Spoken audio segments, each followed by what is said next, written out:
From the great halls of their house, there are assembled three who hope to one day be the world's greatest driving heroes. Created from the cosmic legends of the universe comes our team captain, the Vision, Bill Fisher. Their soon-to-be Wonder Woman, Vicky Fisher. Our Captain Marvel and head flight trainee, Jennifer Skripchuk. And our Batman, the master of tools, gadgets, and all things mechanical, our mild-mannered soon-to-be billionaire, Alan Danvers. Their mission, to fight injustice, share what is right and wrong, to get you out of your house and come out racing with them, and serve all mankind. They are the Garage Heroes in Training Team. Welcome to the Garage Heroes in Training Podcast. I'm going to be one of the hosts for this episode, and my name, what is that? What is it? What did I say it is? Episode? Whatever. Anyway. Tucker. Yeah, something like that. My name is Bill. Who else is hosting? I'm Vicky. And I'm Jen. It's Jen. Jen's back. Jen's back. We have a guest, ladies. Yep. Returning guest. He has his own podcast, which is named after his name, so I can't say it yet. He is world-renowned instructor. He is awesome racer dude in both motorcycles and cars. And he's recently been demoted to be my coach with Blaze. So he's helping me, and I'm showing him all different ways to do things wrong. We have Ken Hill with us for the podcast. Welcome back, Ken. Thank you. No, I'm super glad to be here, and it's a fun podcast, and I love being on here, and yeah, it's great because this is like where the real world is instead of of course in our wonderful society today that has everything glamorized. We need to do things sort of at the right level, so this is awesome. Exactly. And you know as well as I do that our team and I we show people what to do, and maybe more often we show them what not to do, but that's okay. It's okay. The way I say it is, and this is sort of the life metaphor, is you have to know what's wrong before you know what's right. Exactly. So yeah, once you've experienced things that you don't want in life, you're like, okay, I don't really want to do that again. Yeah. Then you can double down on what's right. Exactly. So Ken, just in case we got new people all the time, you never know who tunes in for the first time. Maybe they missed the episode with you. Can you just do a quick brief review of what you're up to? Yeah. And I sure can. Yeah. So my name is Ken Hill, and I run my own coaching business, Ken Hill Coaching. Yes, it's very simple. I try to make things very simple. Ken Hill Coaching, my podcast is it's essentially the Ken Hill podcast, and it's mainly motorcycle related. My background in motorcycles started pretty late in life. I didn't get started out in motorcycles till basically age 30. I started racing right away, and even at that point with a career, kids, mortgage, was trying to navigate my way through motorsports, and that's not an easy pathway. My first year, there weren't track days then, right? You showed up, did your rider school on Saturday, raced on Sunday, complete disaster. Got through the first year and then decided to get an education. I ended up taking a school, ended up going to Freddie Spencer School, which I'll touch on in a minute. And that sort of club racing was my indoctrination through the beginning of my riding career. And of course, doing what everybody else does in motorsports. What do we do to go faster? What do? We go faster. And of course, that works until it doesn't work. Mm-hmm. And I quickly realized that I was not in a position to be laid up or could afford to crash, whether it was financial or time. And I started doing a deep dive on the sport, and I wanted to get very good at it. And that sort of was my whole decoding of it. And I ended up going back to the Freddie Spencer School, ended up being a guest instructor, then an instructor with Freddie Spencer's, and I'll touch on that in a second. And started doing really well in the club scene, won some championships, track records, that whole thing, and didn't do my first pro racing. So here's a guy, 41 years old, going to go do his first AMA Superbike race. So we're talking at that point, there were 16 factory riders, and here I was going to take my lowly little club bike and go do it. And I was able to actually run in the top 10 in AMA Superbike. So it was a pretty big deal at the time. And I had my Superbike license from 2004 through 2006. And and continue to do pretty well with that. And people started going, "Hey, what do you're old. You're doing pretty well. What are you doing?" And that ended sort of started the coaching business that I'm doing. And this is not a hobby, right? This is my career. This is what I do. This is what I strive to be better at this every single day. And my apprenticeship in this actually started at Freddie Spencer's. So here's Freddie Spencer, for people that don't know, is a 3-time world champion. I got to ride with him. I got to ride with 4-time world champion Eddie Lawson, and also 1-time world champion Nikki Hayden. And so 8 world championships for these guys. And this is the people that I learned from and started the process. And I went through it and worked in my coaching business. Got involved with cars. I've always loved cars. Cars were actually my first love, and got involved on the track scene in cars around 2000, I guess around 2007, 2008. And I wanted to do cars, couldn't afford it, and then had an opportunity when I was doing stuff with Miller Motorsports Park at the time, where we had the Ford school and then the Yamaha school. We started doing some things together, started getting more into cars. And yeah, cars are now a big part of how we actually train motorcycle riders, as we do a lot of work in cars. And then that has led more to the car side as well. So my full-time gig right now is doing things for some professional riders, as well as working on the Blaze platform, and as well as working on my own stuff. Well, let's see. How do we want to bring this in? So I tend to, to the surprise of no one who listens and no one on the podcast, I tend to overthink things. So there I was. I go to my first few track days, and in my mind's eye, I turn in and I'm early apex, early turn in. It's just wrong. And then as I progress through my HPD 1, 2, 3, 4 comp school, whole deal, I'm taught the school line, which is to late apex just about everything. Every single turn, there is nothing better than a late apex. Okay, great. I get there, and then I start to try and race. Your sneezes are coming all the way through the house to my room. Anyway, I thought it was just early that she was already going to start making fun of you, but I thought that was starting to happen very early. But I was like, okay, I'll roll with this. Yep, that's not a problem. All right. So Vicky's going to die soon. Okay.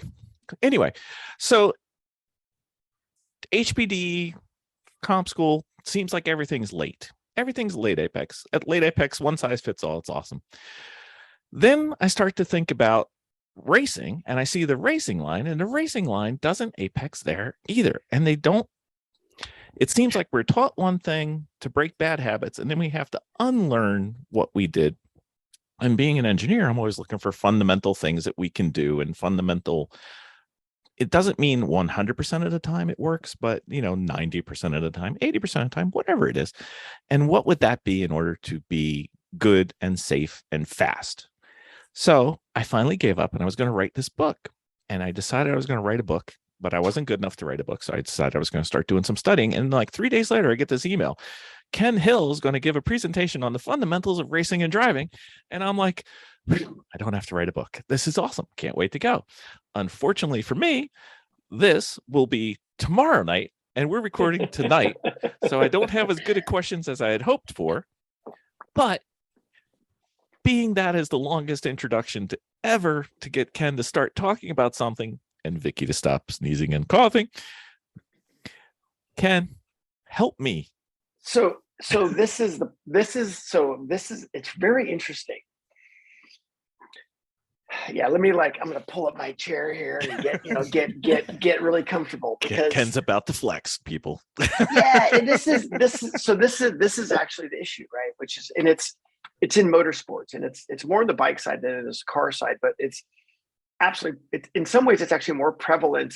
Well, the opinions are more prevalent on the car side. Bike side is just unfortunately is just ignorance.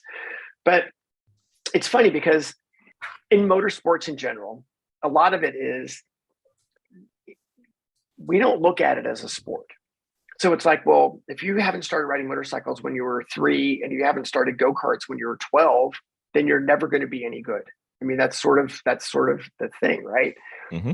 And when you start looking at that, then you get what you get is, or what there is a massive lack of consensus in what is right and wrong in our sport. And there's a bunch of topics, but how to choose the right line or where the car should be, this is absolutely one of the biggest issues that we have to deal with in the sport. So the problem starts with, we don't even have a consensus of what's right, let alone people, working on it that way.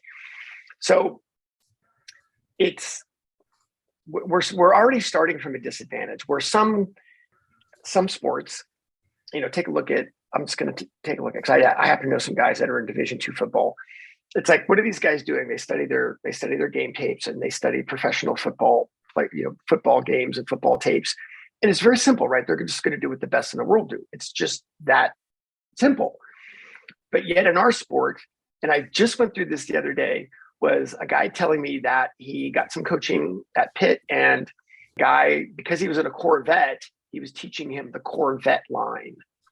And I was like, I literally was, is that a joke? Are you being serious? No. The guy was teaching me the Corvette line.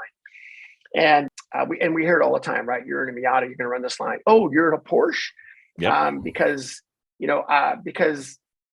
1973 912, I don't even know if 912 was in 1973, but that because it wanted to oversteer so bad, of course you had to use the brakes, and you don't use the brakes. You can't use the brakes in a car like that. So we're going to use that same idea here in 2022 when it comes to modern cars. And there are so many opinions out there, but yet at the sharp end, it's all done basically the same way, right? How they do it is the same. So I'm about to launch into a bunch of stuff here. So if you have questions, go for it. So we all know that the front wheel drive line is different than the rear wheel drive line, which is different than the Mustang line, because the Mustang line ends up in the spectators, right? Because that's the internet joke that we have. And then the Porsche line, you see the tire tracks going off into the grass in one particular spot. And then you get the Miata line, which is a different spot. And there's got to be, even if it's not related just to the line, it's kind of like, you and I have talked a couple times about threshold braking, and we went through it on a recent episode where we were just watching the Lord of the Rings, and we said threshold braking, the technique to rule them all, because it seems like everything should be threshold braking, but maybe not, and maybe not at all levels, because the issue I have with threshold braking is if you misapply the technique, you have a tendency to overshoot and overslow. So maybe that's not what you need to do, or maybe it is. But it's. So back to that. So back to that point. Back to that point, and this loops into our conversation. Is we want to teach the right technique, the right technique, regardless if it's a new driver or whether it's a pro driver. The techniques are the same. It's just the degree of application changes. So. Mm-hmm. I've been on track in the beginning group with being in the right seat. I've been on track in the beginner group, and the misinterpretation and the misexecution of what you're talking about is a guy's going up the front straightaway. Let's say he's going 100 miles an hour, and he's like, "Well, I was told that I have to threshold brake," and so he goes and runs 1800 psi right out of the gate, and just about rams the car coming behind him because he's on the brakes too hard. Mm-hmm. And so it ends up being, he's got the right idea, right? It's not that it's wrong. It's just in the wrong order. And mm-hmm. it's applied incorrectly. So this is why when we teach techniques, we teach them, they're the same for everybody. And I'm gonna actually tell you a pretty cool story that goes into this, because we can just change the degree of application. So when you get people to say, okay, what we're looking at in for instance on the brakes, what we're looking at that is, okay, we have to understand what kind of corner it is. We have to look and see where the brake release is, and then from there we can actually back into the equation. and where your brake application point is and how you build pressure, what your brake graph looks like, all those things. So yeah, it is crazy how a lot of this is either misinterpreted or more importantly put into the wrong order. And so getting into the lines, right? So what this is all about is in motorcycles, it's pretty simple in motorcycles because it typically is, oh, he's got the big bike line or the small bike line. That's basically what it is. And when you actually look at it, they're incredibly close together, meaning they're almost the same. So that's in the bike side, we only have that argument. On the car side, it's, well, yeah, it's the guy in the whatever, the guy in the, the F80 M3 line, it's the guy in the Corvette Grand Sport line, it's the guy in the Miata line. And they all think that there's something special, but in reality, there's not. There's, for the most part, I mean, yeah, there's one line. So what does that mean? Because we've heard, just as you said, we hear school line, newbie line, HPDE line, the race line, Miata line. I mean, it's insane. So how we look at that is it's really simple when you back into the equation. And the back end of the equation is, what are we trying to accomplish for having the car in the right place at the right time? What we're trying to accomplish is getting the car around the racetrack as fast as possible. How do we do that? The most of the time is on acceleration. Great. So it starts with having the car in a position to accelerate for the longest period of time off a corner, period. Doesn't matter if it's a Miata, doesn't matter if it's a Corvette, whatever, doesn't matter if it's a Formula 3000 car. You want the car in a position so you can be accelerating as long as possible. That's it. Full throttles, full throttle as long as possible. Positive acceleration. And it's pretty simple. So it starts with the exit and where that car can safely put down power, not running off the racetrack, not spinning, where it can have positive acceleration the longest amount of time. Great. So it's actually fairly easy. When we look at the apexes, the apexes are just an amazing point of reference for this, because this is where we'll see some difference. So the faster the car or the less grip the car has, then typically the later the apex. The car is a little bit slower. So let's use how about we use turn 14 at pit. Okay. So a smaller car can apex earlier, and when we say earlier, we're not talking 40 feet. It's 6 feet. It's 5 feet. It's not that much, because the car has less power and it takes more time for it to get to the edge of the track. And as you apply power, of course, the car's radius wants to open up. So on exits, there's very little difference between, say, a very high powerful car or a car with less power, other than the apex is slightly earlier, and it's not that much. Right. So we start with exits, and that's really where the conversation needs to start, because too many people put the entry first. And trust me, we're going to talk a lot about the entry, but we want to talk about the exit. And again, what it's about is putting the car in a position to accelerate as soon as possible, where you can unwind a little bit of wheel and not be in a position where you're adding wheel on exits. So, and ladies, you can come in anytime.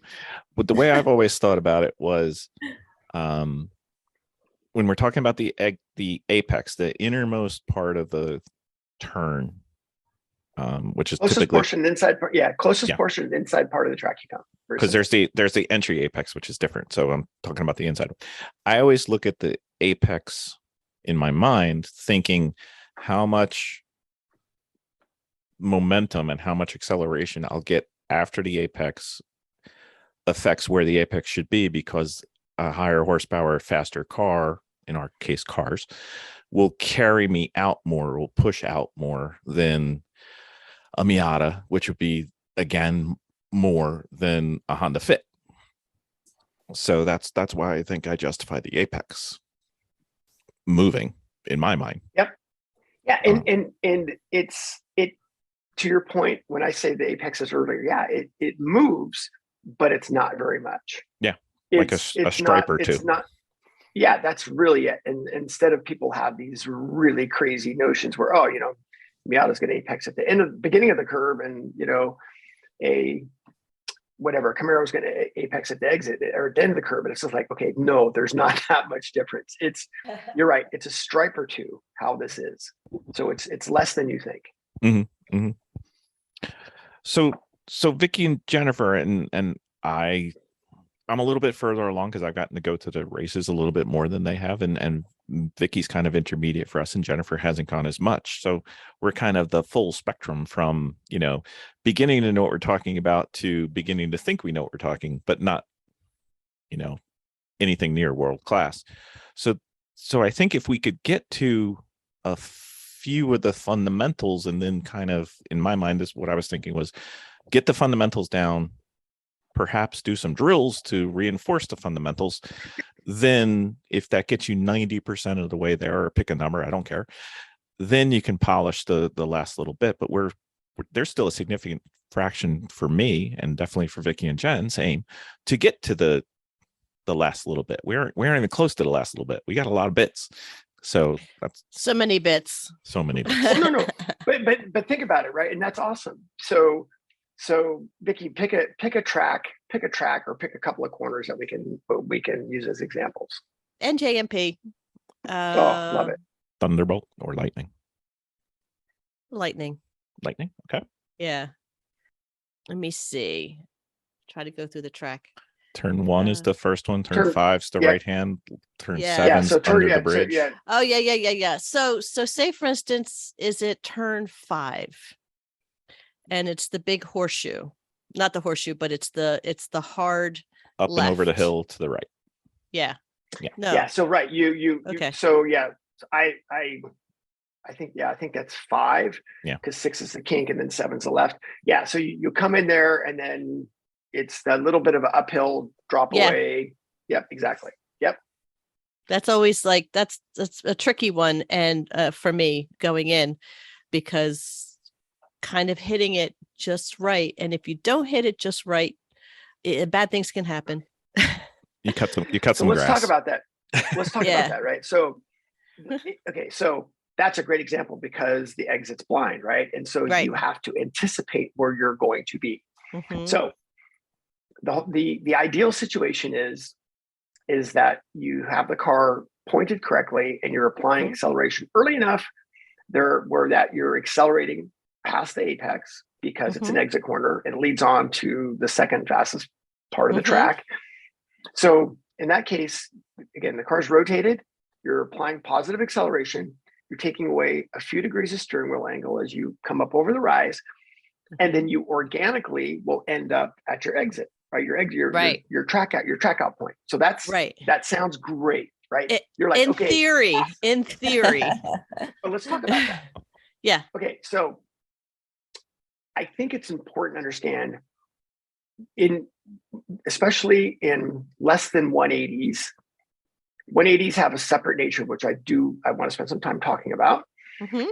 Where you turn in dictates where you're going to exit. Mm-hmm. Think about that, right? Yep. If you turned into that corner, if you turned into it late, then late means you turn in late, you have a late apex. That means you'll end up exiting pretty much in the middle of the track, right? You've got all that track left over. And you have to add a lot of steering wheel at turn in and you end up overslowing, et cetera. So if you turn in late, so think about it this way, a late entry is a low exit. Okay, right. Great. So now if you turn in too early, you apex too early and you're driving over the hill and all of a sudden all you're seeing is grass in front of you. And you're like, oh shit, that's kind of not what I want. Yeah. We think about it that way. But right here, you've answered 2 scenarios. Mm-hmm. If I have track left over, I can apex earlier. If I'm running out of track, then I need to apex later. Right. So right out of the gate, this gives you something to work on, which is this is the point. How am I getting to the exit? Mm-hmm. Well, So just beyond just the exit is the way that corner is designed, which is what got me in trouble in the first place, was that not allowing my car to settle before I put my new inputs in coming out of that, because I was putting my inputs in when I was, I believe, a little bit midair, a little bit light, and that set me off. yeah, exactly. The thing, you come over the crest at very slow inputs there are important, right? How you feed the throttle, how you're dealing with the wheel. That's think about it, you've got less grip, right? So how your inputs have to be super, super important. So she only thought about it after she landed. That was the problem. I've trust me, I've been right seat in similar situations. Yeah. So but to go back to that, right? You do have some report cards of, okay, how am I getting to the exit? And that is the key. How am I getting to the exit? So how you get to the exit is going to dictate how your apex is and how your control usage is. So Bill, one of the things that you're talking about note-wise is how you have to think about, how am I getting to my exit? Am I getting to my exit? I'm going to make it up. Am I getting to my exit going, crap, I got to add more wheel?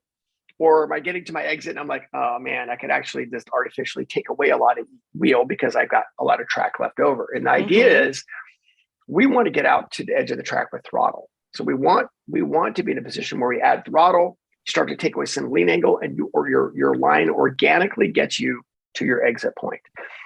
So that's how we look at knowing if your apex is correct and whether you can continue applying the throttle correctly. Right. That makes sense. So yeah, and again, it's your turn in is what dictates this. So how you turn in, where you turn in, how, and I'm going to say when and how, because we have got turn in point and turn in rate, two different things. So some corners require a very slow turn in rate. That is a corner which requires the entry to that corner is actually a fairly slow turn in rate. And then how you take away wheel, where you go down into 7, you're turning the wheels quicker because it's a shorter radius corner. Yeah, I think the way I hit that turn is usually when I go in, I always feel like I have to straighten out when I go around the turn, only because of the way that corner is built. It's like, if I'm doing the apex, I don't like to go over that turn the way it is on a hard turn, following it so around you're saying the apex. so what you're saying is that as you get towards the apex or you get past the apex, you're finding you really have to unwind. I unwind a little bit because so turn in earlier. Yeah.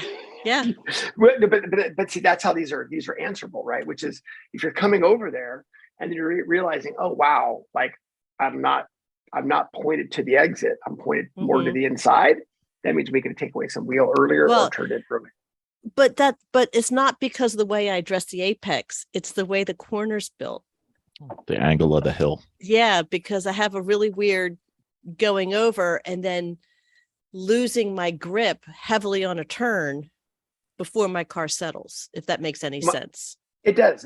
But I still think that it's because if in what you're describing to me is if you're turning in too late and you're holding that, instead of being in a position where you're releasing it and getting it straighter, then the car may not be so pissed off.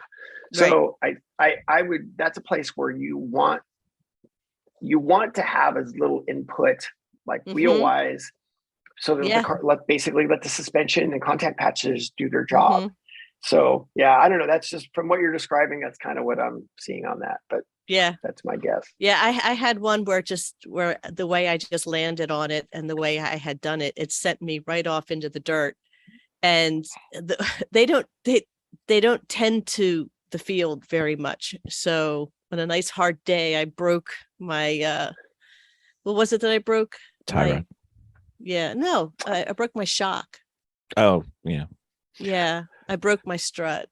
So going back to this, being a person who's been in the car, I think perhaps your problem goes back earlier in the turn in that you've got an inconsistent entry point and turn in point. Mm-hmm. Yes. So that then makes you have to figure it out on top of the hill. Yeah, I mean, That honestly, would make once- sense. And that's what I'm saying. Then typically, when we have to make corrections after the apex, Mm-hmm. you're late. Meaning you're late with your eyes. You're late with your inputs. You're Okay. late. The idea is that once you go past the apex and you're driving, the only thing that should be happening is you should be applying throttle, Mhm. and then being in a position to catch the wheel if you need to catch the wheel. Right. And you should be able to take away some wheel at that point. So if you're having to make corrections after the apex, Mm-hmm. it's almost, I mean, it's a turn in issue. Like you've turned in at the wrong time, either too early or too late. Okay. You just don't feel the pain until there. And then you're like, oh, Yeah. Right. Yeah. And so again, getting back to this is that we start with exits and Mhm. we work on our exits, and we want that feeling of, as you're driving past the apex, where you're taking away wheel and Right. you're organically getting to your track out point, your exit point, and not having to do much other than worrying about using your eyes and feeding it throttle. Right. That's really it. We shouldn't have to make inputs after that. Okay. So I don't think so. In the scope of this talk, there's typically not a lot of issues on the exit part because everybody has kind of the same idea. The issue that I think we have is where we're turning in. Mm-hmm. And this is where the line differentiation happens. Like, do I turn in late? Do I turn in early? Do I take a 180 and like completely rim shot the thing? Like the bowl, right? So the bowl at Lightning. mhm. Right. This is actually a great example. Like you'll see some guys, you'll go there and you'll be driving and you go to turn in for the bowl and you'll see somebody all the way on the left side of the track. Yep. And you'll be like, what are they doing over there? And because they're thinking that they're trying to set up for the exit, or they're trying to maintain momentum or corner speed. Mm-hmm. And biggest actually, radius, you know. oh yeah, it's so. Let me segue into a story. And then we have a problem like this at my home track, which is the Ridge, where we have 2 or 3 180s, that 4 almost 180s, where we run into this problem. We see cars literally on the other side of the track, and you're wondering what the hell they're doing. So, and there's people that teach this. So the funny part is, though, if you look at what the professional drivers do, when I say professionals, I mean, doesn't matter the car.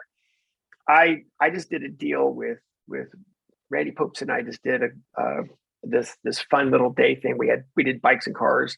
Tim Moser was there. Tim got on a bike. Tim's done a bunch of stuff, Indy Lights and NASCAR and all that.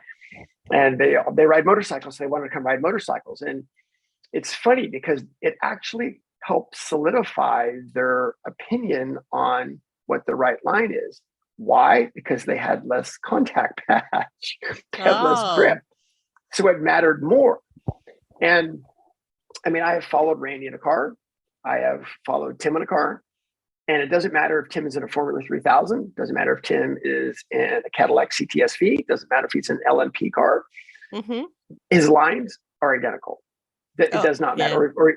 So that's because what they're trying to do is maximize or they're trying to have the quickest lap time possible.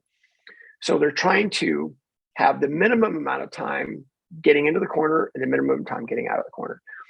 So the problem is let's take Lightning as a great example. If you're going to go into Lightning, and the idea is that you want to accelerate, you're accelerating towards Lightning. Mm-hmm. If you're over on the left side of the track and you're going to try to make a big radius out of it, you have to stop accelerating earlier. Mm-hmm.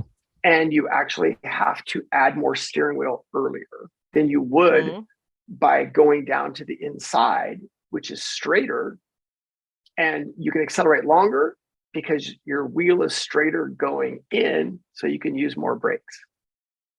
So this is so everybody here, Bill, this is the problem, right? Where we have an issue where proper braking is not taught, and then they don't use the right line because proper braking is not taught. It's the same thing where you should be off the brake to turn it, right? Which is insane. So going back to the day that we did, again, Randy drove my car. I have data with Randy driving my car. And I mean, the lines are identical. The inputs are identical. And it's same thing with Tim, whether he's in a Formula 3000 car or the LMP car, it doesn't matter. The line's the line. Mhm. The only difference will be that with a lower horsepower vehicle, because it's coming into the corner a little bit slower at times, one, you'll brake later, but two, you might open up the corner a little bit. And when I say open up the corner, we're not talking from being on the left side of the, or like in the case of the Lightning, we're not saying being on the left side of the track versus right side of the track. We're saying the right way to do it is to be low into the bowl because you can accelerate longer into it and use more brakes. We're saying that instead of coming in with your right front wheel and just skimming the dirt, it might be a foot or two off because that car is not as powerful, right? It doesn't have as much force. But I mean, it's so small. It's extremely small when it comes to these things. So are you saying in the bowl, stay to the right and almost diamond it? Well, I mean, I hate to say diamond it, but what's going to happen is you'll come in low. So you can think about it. You'll come in low, you'll use the brakes. When you think of a 180, and this is actually where we have the problems, is 180s. A lot of the 90-degree corners aren't that big of a problem. It's the 180s that we have the problems. So the idea is, okay, we take a 180 and we break it up into an entry and an exit corner. Entry being that the first apex of a 180, because almost all the time we're going to double apex on 180s. Now, there are some nuances to that, which we will talk in the Blaze talk, but we can get into it as well here. When the radius is too tight, for example, I'm trying to think what would be a good example for that. Keyhole? Keyhole Mid-Ohio? No, well, I haven't run the keyhole. I've only, what's the pro one where you do the chicane? Is the pro one where you do the chicane? Club is chicane, pro is straight. Okay, I've only done the club then. So, but no, I mean, even in that, we're still, that radius is large enough to where you can still get in there and double apex that. Okay. And yeah, it's when it's much tighter than that. I was trying to think like turn 9 at Lightning turn 9 at Thunderbolt is one where you've got to open that up. Even if it's not 180 per se, I'm just saying you have to open it up a little bit because if you went too low, then yeah, the radius is too tight to be able to double apex that. Mm-hmm. So we want to be able to double apex those 180s because if we do that, and going back to Lightning, is you can come in, you can accelerate longer because you can use more brake because the wheel is straighter. Mm-hmm. So that's how we get the entry part. Well, when we look at a smaller car, let's say it's a Miata or maybe it's one of the spec BMW, then what we can do then is what we just talk about on a lower power car, your apex is earlier. So if you come in and you don't need to get the rotation done, it's organically going to take some steering wheel angle away because it's slower. You're already there. Okay. That was a big hand grenade, wasn't it? A little bit, because okay, so the way we were always taught was come in around 3/4 track and gradually taper to a late apex, and that's I will smoke you on the brakes in there every single time. Yeah, because I mean it makes sense once you explain it. It's just that was never on the docket for, this is the proper in quotes way to do this. And I feel bad. I've taught several people, including 2 of them on this podcast, to do it that way. Yeah, and the thing is, so what ends up happening though is you end up going in there with not a lot of brake pressure, right? But you use wheel, and then maintenance throttle. You're exactly right. And of course, what are we trying to do? We're trying to get the thing slowed and pointed as quickly as you can to get driving as quickly as you can. And if you're just sitting there fighting the wheel and fighting maintenance throttle, I'm going to have a shorter neutral throttle zone, or my goal is to have no neutral throttle in there. That's the goal. And if I come in straighter, it means I can get in deeper and I can get the car pointed in less time and distance and back to full throttle sooner. What do you think, Miss Yeah, Jen? and it's, I think it sounds wonderful. it's funny because it takes stress off your brain, actually, because when you have these sort of ambiguous entries where it's like, okay, don't use a lot of brake and just kind of get the wheel in there and then you'll kind of figure it out. Actually makes your life a lot easier because you're not dealing with, you have a lot less feel reference to deal with. In other words, these people that are coming in there and they're fighting the wheel and they're fighting the neutral throttle and fighting to get the car back to direction, it just makes your life a lot easier. And there's nothing worse than missing your setup. You know, that's the other thing. It's just like you sometimes it takes one or two turns back to make you mess it all up. Yeah, you're right. I mean, you get out of your groove, right? Or you get out of kind of the flow that you're in, and it can be, especially with a lower powered car, right? I mean, it can take 2 or 3 corners to kind of get back into where you want to go. Yeah, so it is very, very difficult. Yeah. But equally so when you get it right, as opposed to doing it consistently wrong, then you've thrown up yourself in the other way, because then you arrive at the next turn with a whole different entry speed than you're used to. So you blow that one too. So I get, yeah, no, I get it. So my, a little segue. So my son is now doing car track days, and he decided, he looked at bikes, he looked at cars, and he goes, nah, I'm going to do cars. So he did a car day with me in my Camaro, and poor guy, throwing him to the dogs with a car like that was tough. And then he ended up getting his own car, a GTI, and we did a little prep on it, and now he's doing some track days with that. So we would go out for his first track day, and we ended up going probably almost, I would say we ended up going like 15 to 20 seconds a lap faster from the first session to the end of the day. And he found out exactly to your point, Bill, is like, the next corner is coming up a lot quicker than it did before. Yeah. So yes, it's and this is, to those points, this is why when we look at fundamentals, we get people to understand that certain fundamentals have adjustability.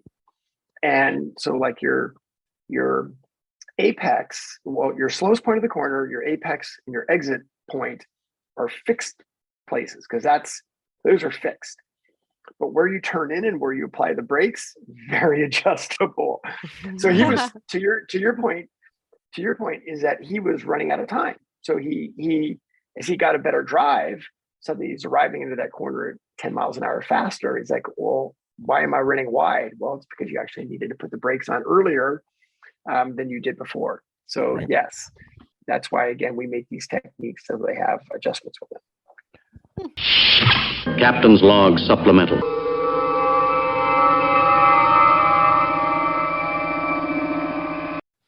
So Miss Vicky, Yes, sir. do you remember when we were watching those WRL events and some of those grid life events where you used to see the in-car video and it had like the cameras seeing front and back, but it also could see all the telemetry and everything that was going on?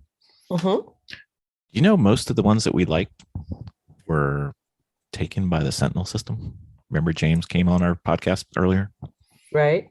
We have no excuse since he lent us one for trial and demonstration purposes. We should actually probably put that in one of our cars, maybe 2. I really think we should. I think we should. I know. Because then we'd look like the immature endurance racing team that we are. Oh, wait, I mispronounced that, didn't I? Sorry, my bad. We could So what does have- the Sentinel system do? We could have 3 cameras with picture in picture. We could have, if we ever get the AIM system to work, open invitation to anybody from Maine to come on and give us a little bit of love. We need some help. And then we could have all our telemetry on there, and then we can have it streamed live into the paddock or around the world to our millions of fans. We're apparently very popular in Kenya right now. Don't know why, but that's fine. And it can integrate all the available race statistics from like Race Hero and everything. So we could actually see how we're doing on video. We wouldn't even have to carry around our phone anymore. Live. I love it. So is this why I believe you typically think about a turn backwards, like working it backwards and then Yep. using the exit as a report card to see how it went and then making an adjustment off of the exit side, I think? Correct. Yeah, correct. So the exit's always what matters, right? All because we spend more time at acceleration, and acceleration is the key to this. Can you make up time on entries? Absolutely, positively, absolutely. So there's a lot of time to be made up on entries, but of course we don't want to ruin the exit. So at the very sharp end, guys or gals that are rushing their entry, meaning they've gone into the corner too quickly and not respected where the car needs to be slowed and pointed, they're the ones that are going to lose out. So yes, we always start with the exit. We look at our exit report cards or exit references, and then we slowly bring our entry up to max that to match that. And there's lots of things that we look at. And honestly, this actually calms your brain down. I can't tell you how many people go out and they try to put the entry first. Like, okay, so I'm at Lightning, and the last time I was out here, I was jacked up. My best lap was when I braked at the 2 board. So they're like, okay, I'm jacked up. So they go out there in their first lap and they try to brake at the 2 board, and they've ruined their day because their hair is on fire now and they're freaked out. The car is pissed off. Their sense of speed is not caught up to the situation. Right. So by working on the exit and working on the exit, and then getting a good exit, and then starting at the 5 board, and then going to the 4 board, and then going to the 3.5 board, and then going to the 3 board, you're in a position where your brain can catch up and your brain can process what's going on, and you're still working on your exit. You'll still have a very good lap time. But then if you try to rush the process, it's very difficult to get your brain unwound from that. But you don't get to brag about how you stopped on the brake zone at the 2, Ken, and that's the most important thing. I stop on the 2. I can be guilty of this as well, where I want to get out there, especially if it's a track that I know, and I will definitely rush getting up to speed. And it's funny because I can remember doing a 2-up ride with Freddie Spencer, right? Here's a 3-time world champion. And we did a 2-up ride, meaning I'm sitting on the back of his motorcycle. We're going to go around the track. And so first of all, you're a little bit nervous because you're with a 3-time world champion. And after that ride, that was one of the defining moments in what I do, because after I got off the bike with him, I said, I want to be that. That's what I want to be. And with him, we did go very quickly, but he wasn't in a rush to go fast. Meaning you felt force, but the force was gradual and it built up. So like the first 3 or 4 corners, you're like, oh yeah, this is okay. This is great. And then by the 5th or 6th corner, you're like, okay, we're starting to go. And by the end of the lap, you were definitely going. So he would always establish precision, right? So there was always precision, and every movement from his brake application to building brake pressure to the brake release to turn in point, turn in rate, all these things were deliberate. Everything was a deliberate action.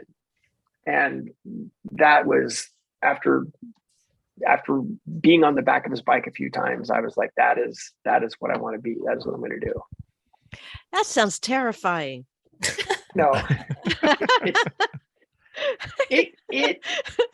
the funny thing was that the rides were quick, but they were designed to educate you. So yes, you went quick enough to put some force into it, but no, I don't know how many 2-up rides I've done now, probably well over 5,000 at this point. Yeah, that's a nope for me. Well, you'd be surprised what you would learn. You'd be surprised what little she learns if I'm the coach. So don't worry. Yeah, exactly. It's enough. But yeah, but Bill, getting back to this, so I think the problem that we have in this topic is mainly on the entries, right? Is how these people are either late apexing or, middle of the track or whatever it is. But yet at a consensus, it's very clear what everybody does. It's very clear. Like if you watch the professionals out there, the lines are very, very similar. I mean, nobody's doing a lot of these late apex lines or these things, right? They're trying to get the car in with as much brake pressure as possible, which means the wheels got to be straight. So they're trying to get in, trying to get the car slowed and pointed and rotated and driving as early as possible. And again, the degree of application, whether it's a Miata or whether it's a Trans Am car, doesn't matter. Okay. So I've got at least two more questions, but my first one is, when I started, I was an early apex. My eye looked early apex. And then when I was trained, I became late apex. And now that I'm trying to get into more sprint race, more time trials, I want to do fastest, bestest, right? Which is typically what people call the race line, whatever. But my problem is that my natural eye is early, my trained eye is late, and my race line, in quotes, is close to geometrical. But I'm stuck in this role right now where I have a point of indecision at turn in sometimes because I'm not sure what to do. And I want to be solid and committed. And I have a internal dialogue really quick of which one am I aiming for? And it's driving me batty. So a couple of things there. One is I really like what you're saying about your eye timing, meaning you're spending deliberate time looking at your reference points so you can make a decision. That is freaking awesome, right? A lot of people don't do that. I have a good coach from Blaze. And so, but I mean, that's huge is being able to, one, have a reference point so you can make a decision, right? And that's part of the problem is people that are lost at certain parts of the track. It doesn't mean that they suck. It doesn't mean they don't know how to use the throttle or the brakes. It just means they don't have a reference to place their technique. So that's why references are so important and why we spend so much time on references, building our inventory of them, and specifically how long we look at them. So that's awesome. So the first thing is with you, great. Maybe it's thinking about before you get there is having a decision made on where you want to be on the exit. So if I think that is actually a question you need to ask yourself is, where do I want to be on the exit? So like, for instance, if you remember turn 14 at pit, right? You were all the way over to the left. I was. And then I hit the car, and but that's a different story. But I wanted you to be all the way on the right. And Pretty the reason close, yeah. being is if you're all the way on the right, then your drive starts earlier, and then you're going to organically use all the track on the exit. Instead, if you turn late there, then you have to use more wheel. So you have to use more wheel later, which is going to scrub speed. Here, I want to use less wheel earlier, so I can be taking wheel away as I go past that apex of 14. And in a car like the Miata too, because you can apex there early, is you have time coming down there to bring it back for 15. And it kind of doesn't really matter. Mm-hmm. So what you're trying to do is like come off of 14 and set it up for a straightaway, but the Miata doesn't really matter. So I'd rather be low and on the throttle. I mean, Earlier. I probably would be, it'd probably be 50 or 60 feet earlier, which Mm-hmm. in a Miata, I'd kill for 2 feet. I'd kill for a foot. So yeah, that's, I think in your case is thinking about where do I want to be on the exit, and that'll solve a lot of your problems. So let's just walk through it just in case people don't know exactly what you mean. If I'm thinking about where I want to be on the exit, how is that going to affect me earlier, like in a planning stage? Because I don't think a lot of people plan. Yeah, going back to what Vicky was talking about, which was where you turn in dictates where you're going to exit. So especially not so there's some 180s where the radius is too large. You've got time to make some adjustments, but in a corner like that 14, for instance, or the corner like 7 is where you turn in dictates where you're going to exit. So having that figured out before you drive or in real time as you do laps, again, how am I getting to my exit? So I think that's the question that you need to have established before you get to that corner. I said, that sounds interesting. Very interesting. Is that what you do? Yeah. Yeah, I mean, I have, again, this is why we spend so much time with reference points. And then ultimately what we do is we build segments. And so that way your brain is only in that segment. So if your brain is only in that segment, then you have the time to build a massive amount of nuance within that segment, because that's all you're thinking about. So like if, for instance, if you're going into the bowl at Lightning and you're thinking about turn 1, how precise is your bowl going to be? It's not.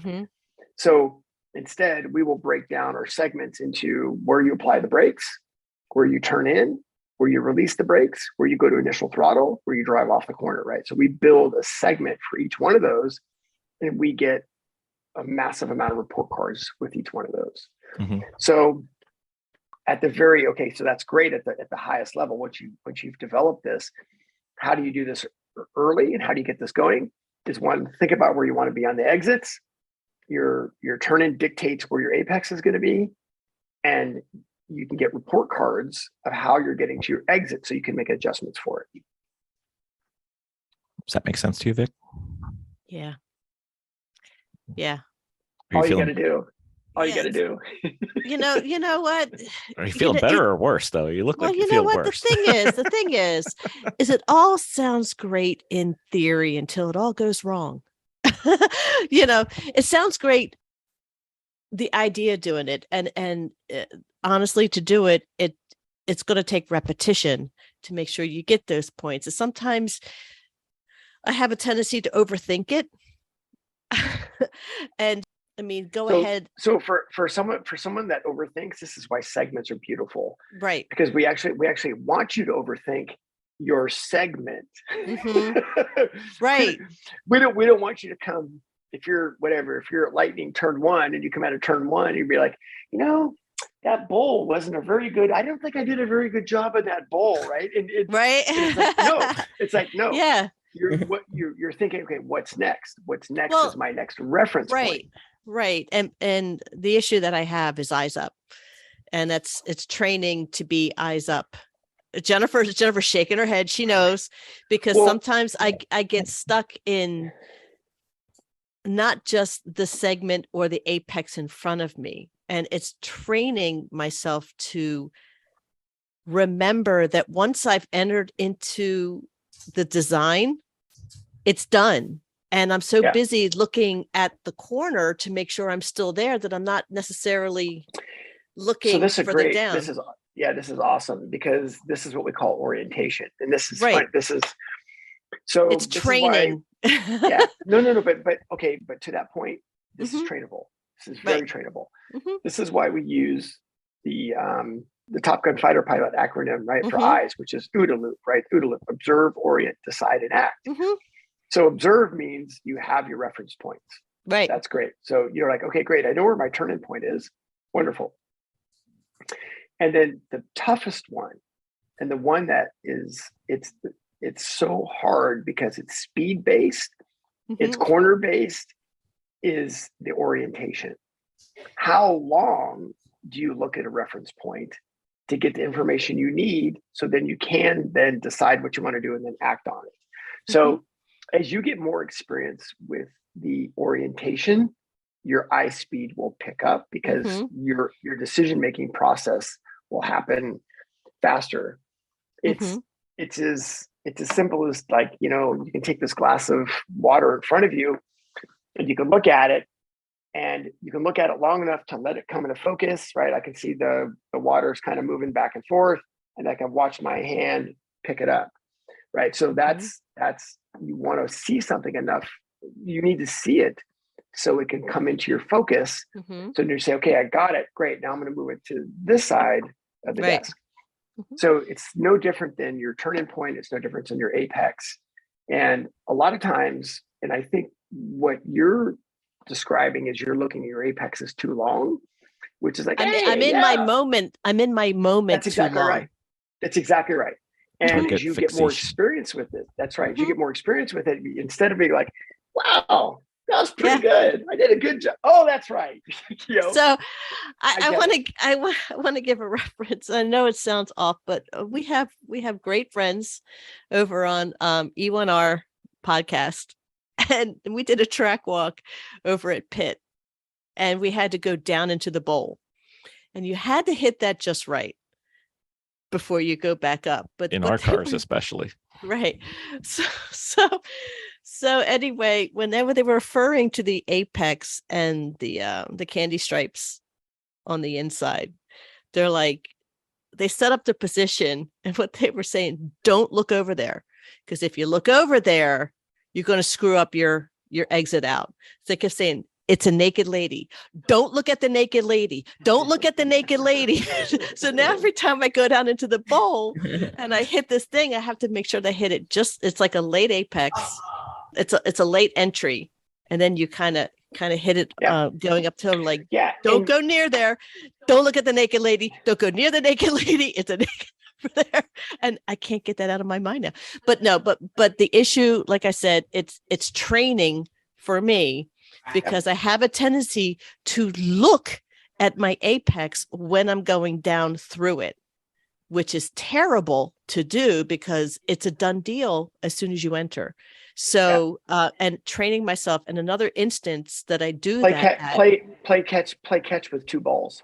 right. The instant, like an instant is going into the seriously, octopus. we would have you play catch with two balls, meaning if somebody you're playing catch with, Uh-huh. two tennis balls, Uh-huh. throw one, and then the other Mhm. one's coming towards you. You Yep. don't have time. This is how, this is a small little drill on how you train your eyes to move way quicker. You still have to watch the ball come into your hand. I'll have Jennifer once it toss comes- them. Yeah. Don't have Bill do it. So No, don't have Bill do it. No. I know these are how that will simple- end. These are simple tasks. That's a Start good. with That's a good one. exercise. Start with one, Mhm. right? So you're watching the ball leave. It comes back into your hand. You toss it, and then you start doing it with two. Mhm. And it's to move your eye speed up a little bit. Right. You Right. can do that. I can do that. Not Bill. Ne- I next can do time- that. Next time I see you, we're So we use- throwing balls. We play catch as a warm up. We warm our eyes up. Playing catch. Mhm. So just to make sure, because I don't think Ken knows this. Now, the two of you do this. You target fixate, and part of their issue, Ken, is on a high speed, high entry speed turn. They lift, coast, brake, as opposed to drive, brake, because they're target fixated on the brake markers. And when the brake Mhm. markers start going like you're going really fast, they kind of get a little fixated. We've gotten much better with that, though. You have, but it's the same problem in different spots over and over, because it's what you do. I disagree. Okay. you can be wrong, Jen. That's fine. Yeah. I mean, when we Eyes look up. at things Eyes like- up. Well, that's the thing is, so it's eyes up earlier. So when places Yeah. like that where we do that, we want our eyes to see the next situation sooner. Mhm. So it's a lot easier basically you're trying to get your depth perception engaged earlier, Mhm. and you're trying to have your depth perception engaged so you can make those decisions. And if your Mhm. if you do it too late, well, then you're not going to have the right input. Right. And it's amazing when you do it correctly. It's just like, oh my gosh, like the whole track became more So simple. easy. So easy. Yeah. It just, everything doesn't seem Yes. like an emergency every turn. Yep. Because everything is so sudden. When if eyes up, it Proactive spans versus everything reactive. out. Right. Proactive versus reactive. Mm-hmm. Proactive is you have the ability to make decisions based on your training. Mhm. You've got this inventory that you can choose from. Reactive is you have a fixed set of reactions or Mhm. fixed set of techniques available for what's happening. So you lose the Right. ability to have all these choices. Hmm. I think that's Yeah. I think that's a common issue with early drivers. Mhm. Yeah. Oh, the key. I mean, the keys to our sport, doesn't matter if it's bikes or cars. The keys to our sport is vision. Mhm. Those are Mhm. the two keys to the sport. Doesn't matter if it's bikes or cars. Those are the keys. Yeah. And of course, driving the track as straight as possible. Yeah. I mean, that's it. So you're driving the track as straight as possible, so you can use more acceleration and use more brakes. Yeah. Right? It's literally that simple. Yeah. And it seems so simple. But it Doesn't does. It does. It's so like, oh, well, freaking since you hard. put it that way, how hard I can can it do be? that. Yeah. Oh my God, it's so difficult. Yeah. It's pretty awesome. So Miss Jen, before I move to my two questions that I know I have to ask still, because it was one and now I added another one, but that's okay. What are you thinking about that fundamentals would help you the most at this point in your career?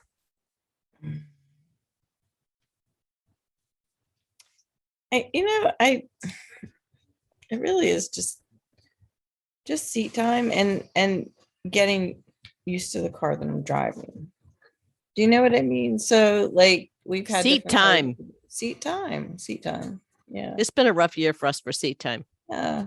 But like you mentioned earlier, like I focus on the Brake boards? I guess the The brake boards?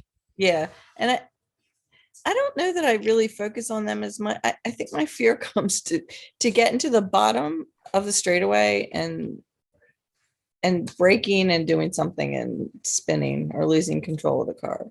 It's not really, yeah. So I mean, there's a lot of things that you can do, even though you want more seat time, right? Seat time, I get it. But there's a lot of things that you can do not being in the car, right? You can watch video, you can look at reference points, you can write track maps that have the reference points available to you. You can practice brake drills in your own car down when you go to work or down the street, right? You can practice braking drills, you can practice how you turn in, how you move your eyes, do a massive amount of eye drills away from the car. You'd be really surprised at what you can do. Yes, you do need your sensation of speed, right? Is you don't get it until you're on track. I get it. And your fuel references don't happen until you're on track, but you can still do a lot of homework away from the track that involves all those things that I just talked about. Tons of stuff. Bill never mentions homework. Nope, Ever. never. Books, novels, websites, links. Never mentions, did you review the track before? Yeah. Yeah.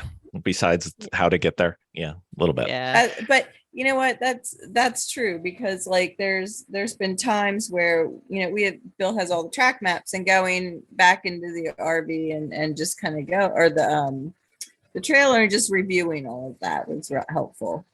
It's Yeah. huge. Yeah, it is huge. We spend our downloads, I mean, for a 30-minute session on a bike, we're probably an hour download after that. So yeah, so I'd say for every 30 minutes on the bike is an hour to hour and a half off the bike. See, I'm not so bad. Yeah. I'm just asking for it 5 goes. minutes. Yeah. Yeah. All right, Ken, I'm going to give you the What are the best, questions? Yeah, let's I'm hear going to give you the Let's hear 'em. best gift I can think of for you. Let's hear 'em. I'm giving you the magic ball. And with this ball, you can redefine how every student and new driver and rider is instructed from day one through their first race. You have the comm. You are bringing the tablets to the school or the HPD. What would you recommend or propose? Well, one, we're already doing that with, hopefully we're going to do that with the Porsche Club and the Audi Club next year. So you'll see something like that from us in a written form. But yeah, I think one of it is it's understanding what are we actually trying to accomplish when we go around track, because everybody wants a faster lap time. I don't care who it is. Everybody wants to go quicker. Great. So let's acknowledge, let's have a consensus of what it takes to get to a quicker lap time safely. And that is, it's car placement, right? That's the number one fundamental that we work on, is car placement, having the car in the right position on the entry exit for maximum acceleration. And I would spend some time sitting people down so they understand that and they use that as their central point of reference. So that would be number one. Second one is I would get people in a position to start them to understand how powerful the brakes are, not only to mitigate speed, but for the direction control of the car. So how the brakes are used, not only to slow you down, but how they're also used for steering. And I would have people in a braking drill. We have a very, we have a brake drill that we set up that teaches people how to initially go to the brakes, how to release the brakes, how to build brake pressure, how to trail brake. All that can be done in 30 minutes. So I would start with track dynamics, understanding what we're trying to accomplish. I would start them with braking. The brake drill also incorporates a vision aspect of it. And then I guess I would probably be putting in there some sort, I mean, right out of the gate, we'd be putting in some sort of feedback system, which would be either video or data. That would be at a bare minimum. Okay. Well, you know how the Constitution has different amendments? I have a proposed amendment that I would like to submit to the Grand Poobah with the magic ball. And that is that when you're in an HPD environment, you're not just your car, and you're a team, and everybody on a track is a team. And just because you have more horsepower than somebody else, and your lap's not going to be able to get the HPDE fastest lap trophy, when you're in especially when you're in a level where it's passing zones and you're not able to pass, getting mad at a driver that has less horsepower than you and you can't pass them in a non-passing zone is fruitless and forever. And you should practice something else while you have the time. Maybe your line. We talk a little bit about that, which is I do own a track day company. I co-own a track day company. And we actually talk about that in our riders meetings. And we talk about, to be clear, this is why you're here. You're here to, one, enjoy your life, enjoy your vehicle. That's why you're here. Second of all, you're not here to race. Nope. If you want to race, if you want to race, like actually like grid up and race, please go race. You're not racing here. This is a place where you can enjoy your life, develop your skills so you can go race. Mm-hmm. And we want people to understand, we make it very clear. And if we see that and we're not saying go slow.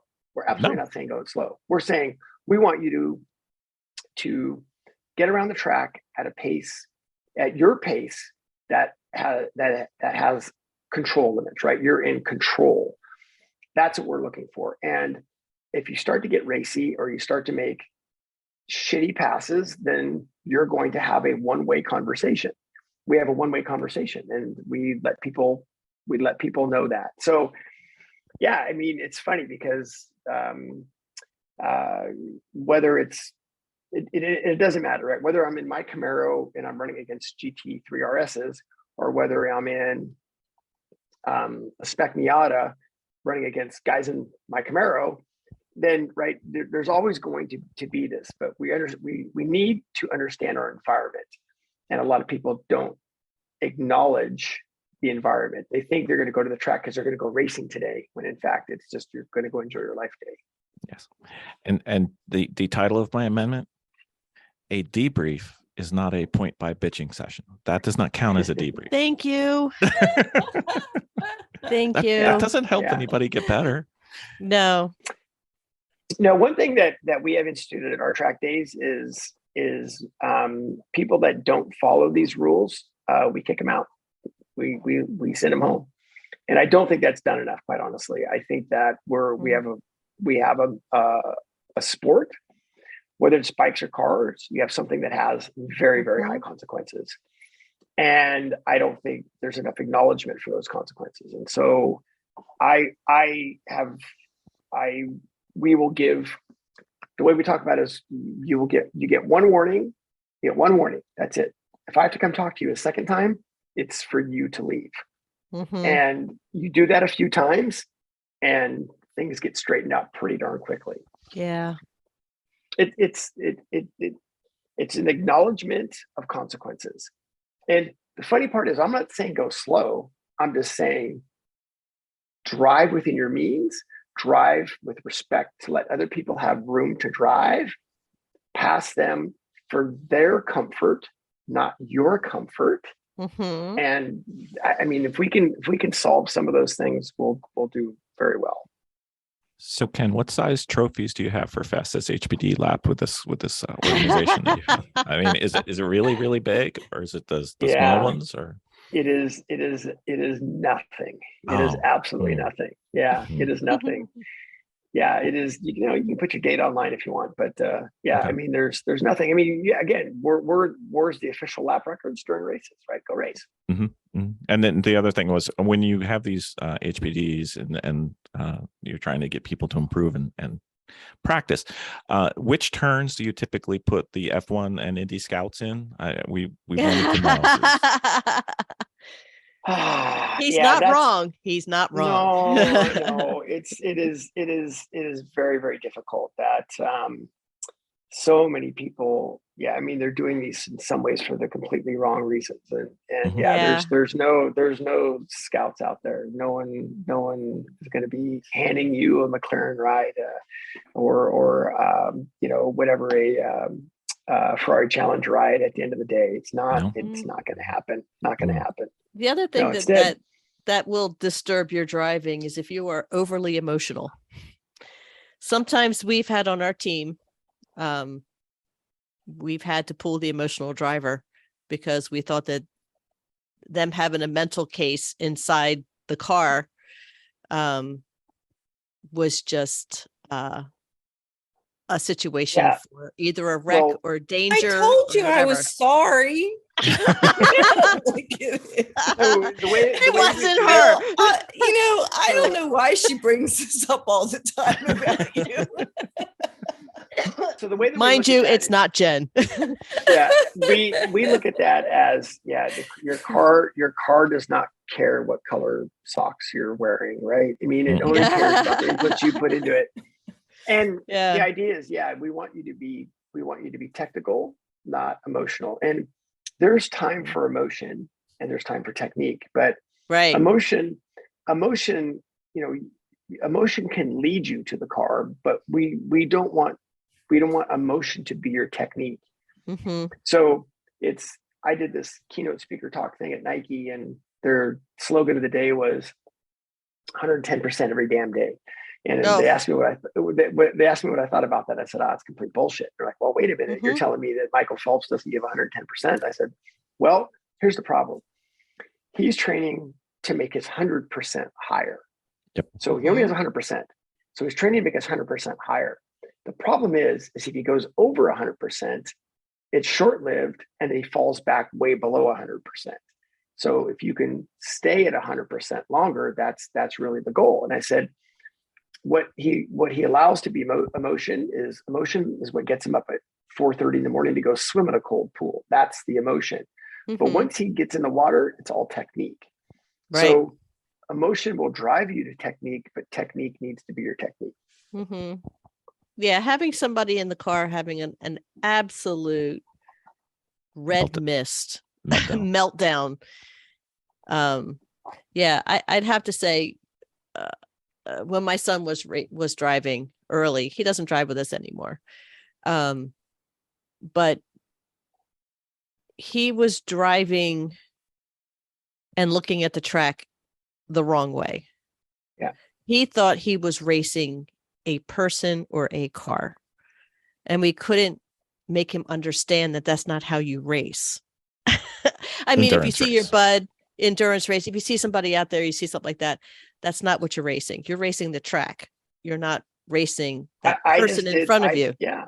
I just did Mhm. this mini bike race where we had hour stints, and Mhm. it's like, if I tried to race everybody every corner, that's not going to Mhm. work. Instead, No. I needed to put an hour of the fastest laps together that I possibly could Mhm. over an hour.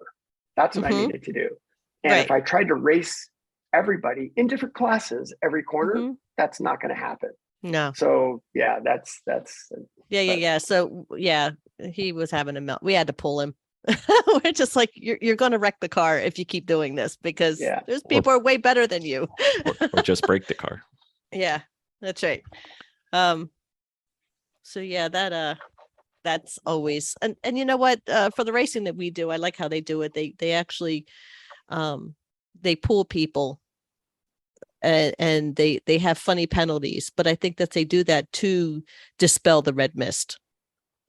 Yeah, You no, know. I get it. I was on a team where we had to have an AM radio installed in our car from one driver.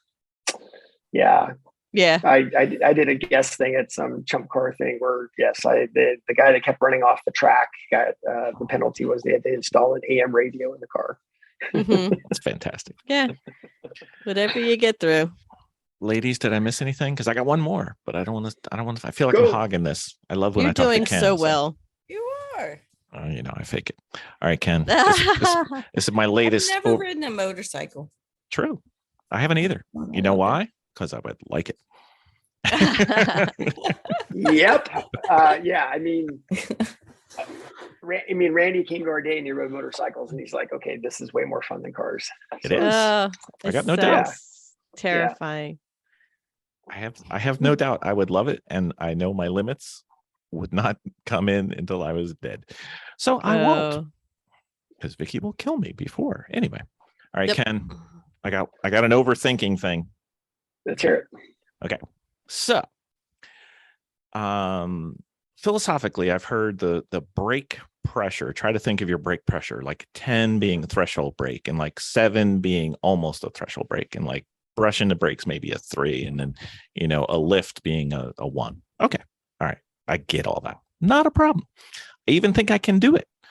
But what I was trying to figure out is we had an episode, I think I talked about a little earlier, about threshold braking and how to apply it and perhaps misapply it in some cases, because it doesn't work on every single turn. But I was wondering if the proper racing philosophy or technique to get to the fastest laps, if when you hit the brake pedal, are you always applying the pressure at the same rate and just curtailing the amplitude or the pressure, or are you actually affecting the slope of the brake pressure? Because I don't know what we do. See, that's the thing. It's so there's so many things that go on. It's grip dependent. It's radius dependent. Sure. And so you definitely want to manipulate the slope of the upward brake graph. Mm-hmm. And even though, like in my car, I mean, I'll see 2,400 PSI in my car, my initial braking is going to be like, there's a millisecond or 2 milliseconds of 100 to 500. Mm-hmm. So in other words, I don't slam on the brake and get to 2,000. Ski slope kind No, of. right. We're still talking a very short amount of time. Like if you look at, Yes. if I go from 0 to 2,000, right? Again, it's all radius dependent. But there's times where it might take me 3/4 of a second to get there, because one, if you go from 0 to 2,000, you're transferring weight so quickly. A lot of times the tires can't catch up and pitch the weight. But how do you know you need 2,000 for that corner? So my point is that you want to be able to apply the brakes in a position where you can add or subtract brake pressures you need for this situation. So that's why when we like to see, when people go to the brakes, we like to see a millisecond or 2 of initial build, and then they can build up. Now, in a repetitive environment, high level repetitive environment, you're trying to brake the last millisecond, and maybe you got a downforce car, that initial braking gets very short, very short, like a 1/4 millisecond, 1/2 millisecond. It's still there, but it just gets shorter. And the reason is because we still want to be able, if you slam the brake on and let's say you're trying to get to 1,500 PSI, if you slam the brake on, or you're trying to get to 10, right? If you slam the brake on, the ability to consistently get to that 10 is very, very difficult. Right. So if you go to it with just a millisecond of proactiveness and build it to where you want it based on all the other report cards you have, fuel references, et cetera, it makes it a lot easier. So We actually want to manipulate the upside of the brake graph. We want to manipulate the downside of the brake graph too. So you don't want to just have one type of brake application, because I was thinking, and the downside I was thinking about was if my brake ramp, my pressure ramp is too high for a braking event, then the higher it gets, the more likely it is that I'll overslow. So Correct.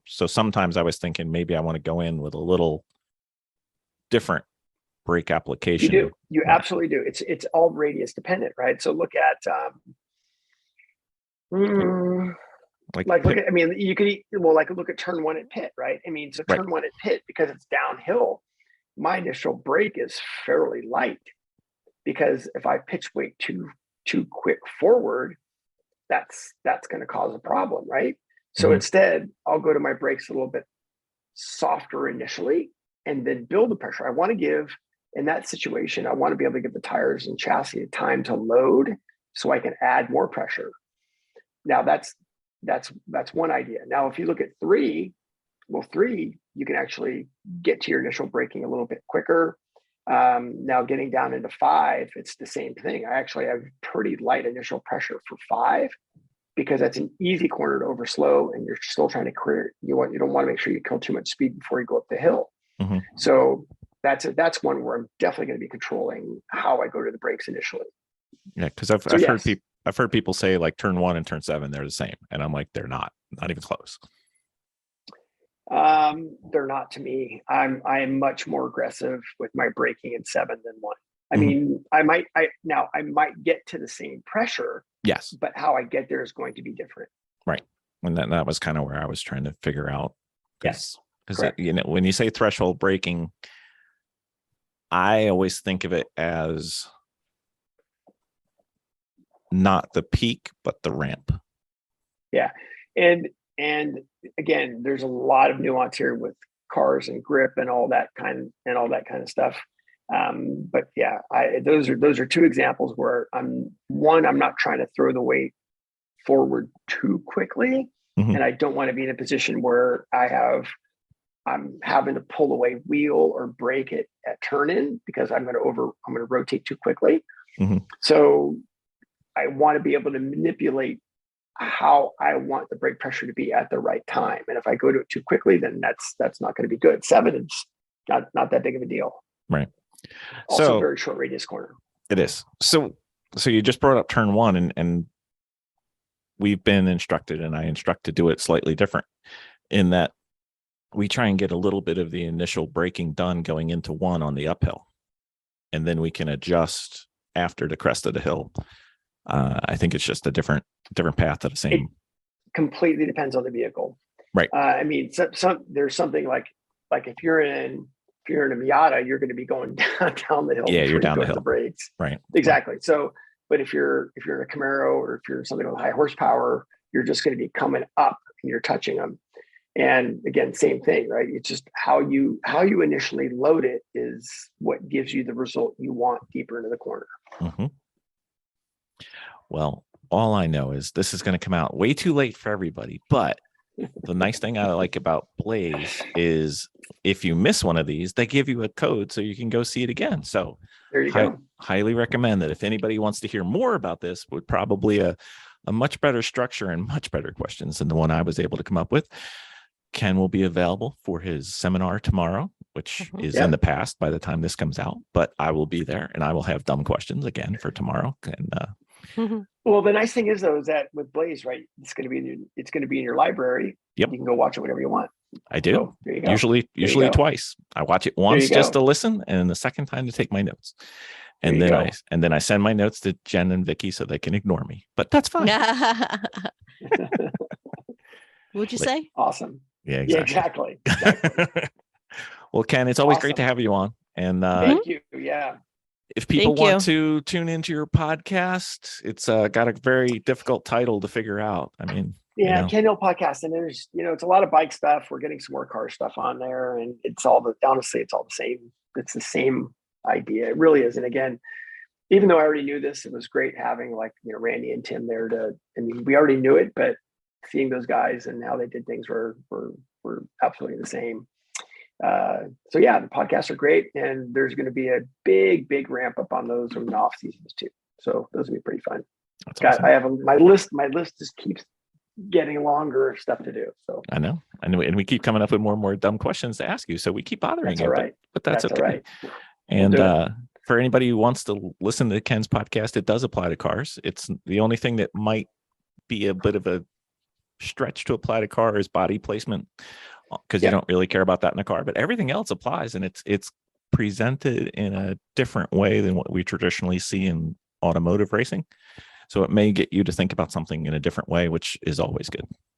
It is always good. Yeah, awesome.